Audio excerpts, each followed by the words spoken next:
Party ఫిరాయింపు ఎమ్మెల్యేలపై Telangana speaker గడ్డం ప్రసాద్ కుమార్ విచారణ కొనసాగుతోంది. ఇవాళ ఎమ్మెల్యే కడియం శ్రీహరి స్పీకర్ విచారణకు హాజరు కాబోతున్నారు. కడియం తన కూతురు కావ్య వరంగల్ ఎంపీగా కాంగ్రెస్ అభ్యర్థిగా పోటీ చేసిన సమయంలో బీఆర్ఎస్ ఎమ్మెల్యేగా ఉంటూ ఆమెకు మద్దతుగా ప్రచారం చేశారు.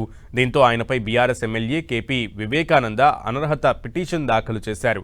ఇవాళ స్పీకర్ ఎదుట జరగనున్న విచారణకు కేపీ వివేకానంద కూడా హాజరు కాబోతున్నారు.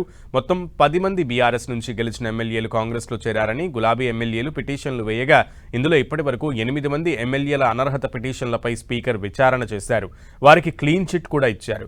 ఈ ఎమ్మెల్యేలు బీఆర్ఎస్లోనే ఉన్నారని, పార్టీ మారినట్లు బలమైన ఆధారాలు ఏమీ లేనందున వారిపై వేసిన అనర్హత పిటిషన్లను కొట్టివేస్తున్నట్లుగా స్పీకర్ తీర్పును వెల్లడించారు.